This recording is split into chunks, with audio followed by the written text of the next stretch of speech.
now for the first edition in our special series, Reclaiming Kahoolawe. I traveled to the island with my photographer, Jared Apilado, back in November. Now, it didn't always look barren and desolate. She was once a home, and there will always be more to Kahoolawe than meets the eye today. He haki nuanua kai, o avana yukai. When Hawaiians first arrived on Kahoolawe around 400 AD, they dedicated the island to Kanaloa, the Hawaiian deity of the ocean, and initially referred to the island as Kohe malamalama o Kanaloa. One of the ancient names for Kahoolawe relates to Kanaloa, Kohe malamalama o Kanaloa, the shining path of Kanaloa, the beacon of Kanaloa. It's the only Pacific island that has a name that is associated with one of the four major Polynesian gods. That makes it a very unique place. Kanaloa is one of the four major Hawaiian gods. His Kinolau, or physical manifestation, is the octopus.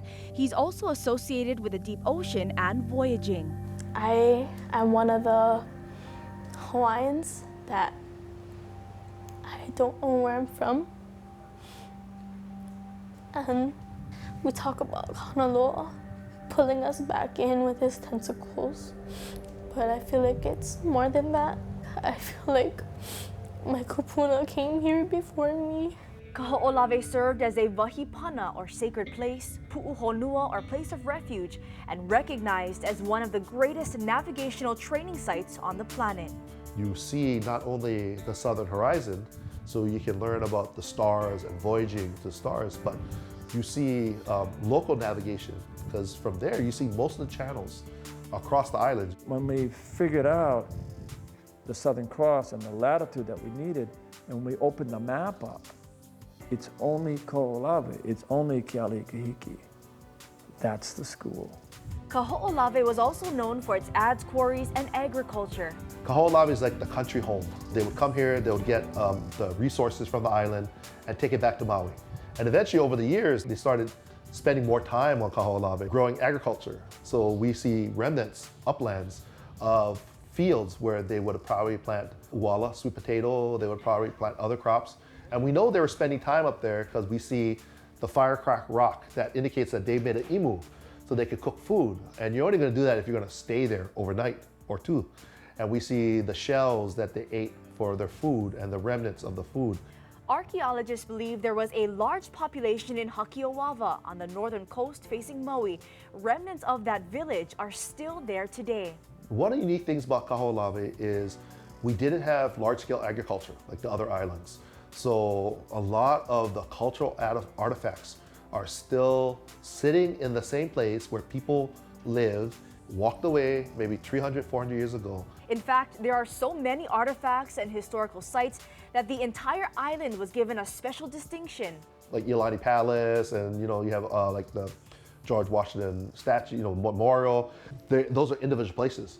There were so many of these things here on Kahoolawe, they list the whole island as a historic place. So we're on the National Register. You can feel the mana of all those before us that came here.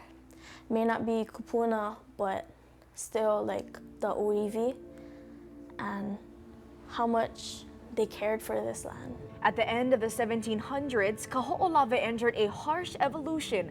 Goats were introduced, a penal colony was established, and sheep and cattle ranching took over, which led to uncontrolled grazing, causing devastating erosion. But what was coming next would forever change the island. And we'll bring you the next part of the series coming up tomorrow right here on Sunrise. Now, the ki'i, or statues that you saw of Kanaloa, are actually at Puuhonua o Honaunau National Park on Hawaii Island. Now, this week marks the closing of the makahiki season, a traditional season that lasts for 4 months. In ancient Hawaii, it's a time that was filled with sports and religious festivities. There was also a ban on war during this time. So a very very much of an honor for us to travel to the island and really experience that. There was a lot of tears. It was just so much mana. It was overwhelming at times.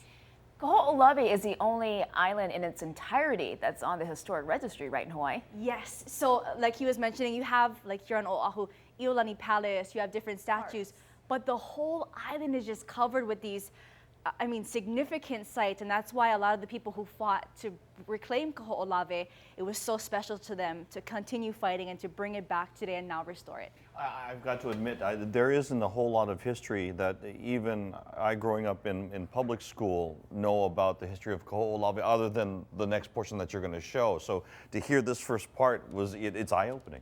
And it was very chicken skin. I mean, talking to NAINOA Thompson and all the Kirk members, and how Kanaloa is so tied closely to Kahoolawe, and we'll get into voyaging later on, but it just has so many different connections. It's a portal, really, to all these different cultural aspects. It's also very beautiful, which is interesting since that we all knew about the devastation. So I think it's a surprise to see how much life there is there. Yes, and there is a lot of invasive species there that they're trying to get rid of, and there are about 25% of the island still isn't cleared till today. So those are the areas we stayed away from, but there are many parts where it's cleared up to about 4 feet, and that's where they're doing a lot of the restoration efforts. All right, well, we'll look forward to the rest of your stories later this week. All right, thanks, Lacey.